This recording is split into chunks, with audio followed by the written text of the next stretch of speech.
Hello friends, education update ચેનલમાં હું આશીષ વાઘેલા આપ સૌનું હાર્દિક સ્વાગત કરું છું. મિત્રો, આપણે જે કોમ્પ્યુટરના જે પાર્ટ 5 હતા એ આપણે જોયેલા હતા. જે મિત્રો તમે જોયું છે MGVCL, UGVCL અને હમણાં લેવાયેલ DGVCLમાં તમને મહત્વપૂર્ણ છે એ પ્રશ્નો છે સાબિત થયા હશે ફ્રેન્ડ્સ. તો જોઈએ હવે પછીના મિત્રો ખૂબ જ IMP એવા 20 પ્રશ્નો. પહેલો પ્રશ્ન જોઈએ અને મિત્રો ડાયરેક્ટ જવાબ આપવાનો પ્રયત્ન કર્યો છે. વિધાન આપેલા છે બે. મલ્ટીટાસ્કિંગ ઓપરેટિંગ સિસ્ટમ તરીકે પણ ઓળખાય છે. મલ્ટીટાસ્કિંગ ઓપરેટિંગ સિસ્ટમ તરીકે પણ ઓળખાય છે.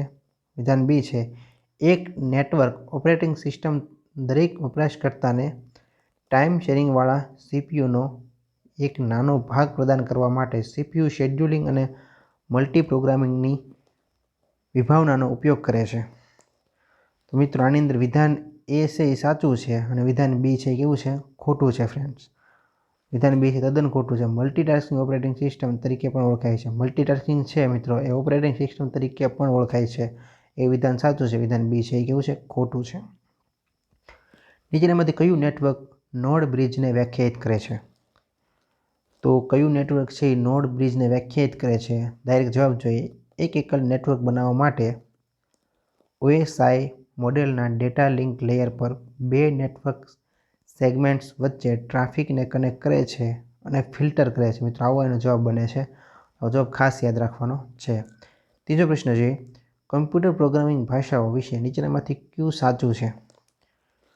તો જોઈએ સાચો જવાબ.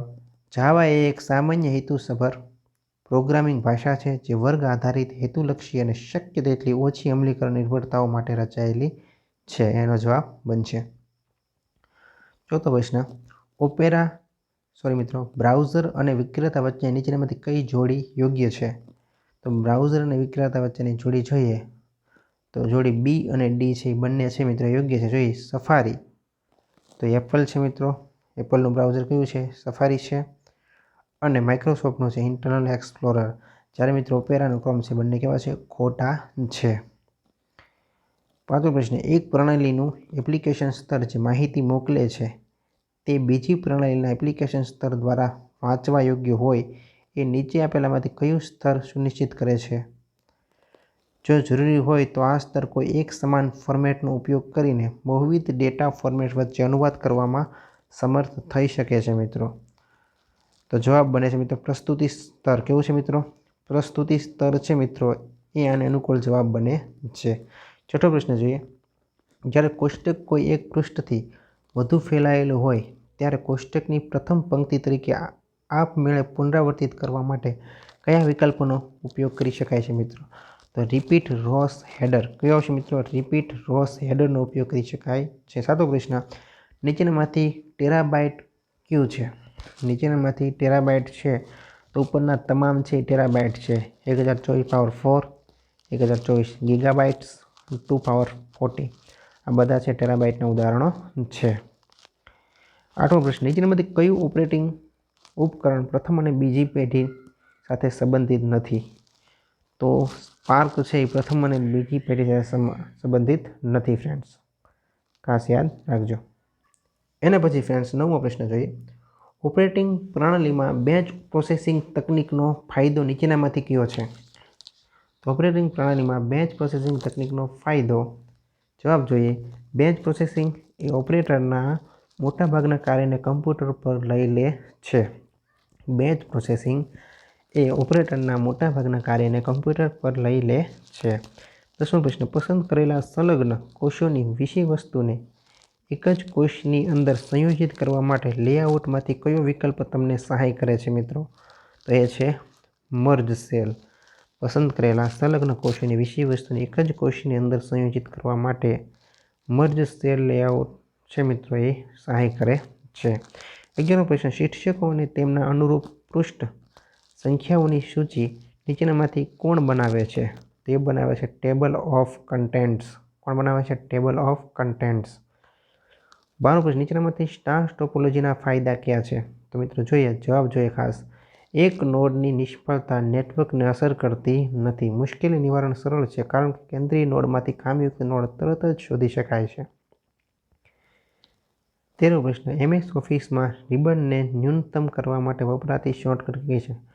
તો માઇક્રોસોફ્ટ વર્ડની અંદર જોઈએ અને માઇક્રોસોફ્ટ ઓફિસમાં રિબનને ન્યૂનતમ કરવા માટે વપરાતી શોર્ટકટ છે Ctrl+F1 છે. શું છે? Ctrl+F1. 14નો પ્રશ્ન, કમ્પ્યુટર મેમરી અંગે નીચેનામાંથી કયું ખોટું છે? તો કમ્પ્યુટર મેમરી અંગે ખોટી વાત છે જોઈ લઈએ. DDR4 SDRAMની પ્રોફેજ બફર સાઇઝ 16N છે. પ્રતિ મેમરી એક્સેસ દીઠ 16 ડેટા વર્ડ્સ. એ મિત્રો ખોટું છે. 15નો પ્રશ્ન, ટ્રોજન વર્સિસ આ તરીકે વ્યાખ્યાયિત થયેલ છે. જોઈએ એ પ્રોગ્રામ જે વપરાશકર્તાના લોગિન ઓળખપત્રોને છટકામાં લે છે અને દુર્ભાવનાપૂર્ણ વપરાશકર્તાને મોકલવા માટે તેમને સ્ટોર કરે છે, જે પછીથી કમ્પ્યુટર પર લોગિન કરીને પ્રણાલી સંસાધનોમાં પ્રવેશ મેળવી શકે છે. એનો જવાબ બનશે. 16નો પ્રશ્ન, નીચેના કમ્પ્યુટર નેટવર્ક સુરક્ષા જોખમોમાંથી કયો એક સક્રિય હુમલો છે જે સ્નિફિંગ અથવા સ્નૂપિંગ એટેક તરીકે પણ ઓળખાય છે? તે મિત્રો છે ઇવ્સડ્રોપિંગ. શું છે? ઇવ્સડ્રોપિંગ. 17નો પ્રશ્ન, ઇલેક્ટ્રોનિક ડિજિટલ પ્રોગ્રામેબલ કમ્પ્યુટિંગ ઉપકરણ જેનો ઉપયોગ બીજા વિશ્વયુદ્ધ દરમિયાન જર્મન સાંકેતિક લિપિ ગૂઢાક્ષરો સાઇફર્સ ઉકેલવા માટે કરવામાં આવ્યો હતો. તો એ છે મિત્રો કોલોસસ. કયો છે? કોલોસસ. 18નો પ્રશ્ન, એક્સેલના કયા ટેબનો ઉપયોગ માઇક્રોસોફ્ટ એક્સેસ જોવા બાહ્ય ડેટા સ્ત્રોતો સાથે કામ કરવા માટે થઈ શકે છે? તો એ છે મિત્રો ડેટા ટેબ. ફરી એક પ્રશ્ન જોઈએ. એક્સેલના ડેટા ટેબનો ઉપયોગ કેનો? ડેટા ટેબનો ઉપયોગ માઇક્રોસોફ્ટ એક્સેસ જોવા બાહ્ય ડેટા સ્ત્રોત સાથે કામ કરવા માટે થઈ શકે છે. 19નો પ્રશ્ન, ઓપરેટિંગ સિસ્ટમના કયા કાર્યમાં IO નિયંત્રક તરીકે ઓળખાતા પ્રોગ્રામનો સમાવેશ થાય છે? તો એ છે મિત્રો device management. Device management. Operating સિસ્ટમના ડિવાઇસ મેનેજમેન્ટ નિયંત્રક તરીકે ઓળખાતા પ્રોગ્રામનો સમાવેશ થાય છે કાર્યમાં. 20નો પ્રશ્ન, કમ્પ્યુટિંગમાં ખાલી જગ્યાએ અમલ માટે પ્રોગ્રામ, પ્રોસેસ્ડ થ્રેડ, ટાસ્કના સબમિશન અને ગ્રાહક વપરાશકારને સંપૂર્ણ આઉટપુટ પરત કરવાની વચ્ચે લેવાતો કુલ સમય છે. તો એ મિત્રો છે ટર્ન અરાઉન્ડ ટાઈમ. શું છે? ટર્ન અરાઉન્ડ ટાઈમ મિત્રો. જો તમને મિત્રો 20 પ્રશ્નો ગમ્યા હોય તો ચેનલને લાઇક કરો, શેર કરો અને સબસ્ક્રાઈબ કરો, જેથી મિત્રો તમને આવનારી અપડેટ સમયસર મળતી રહે. Thank you friends.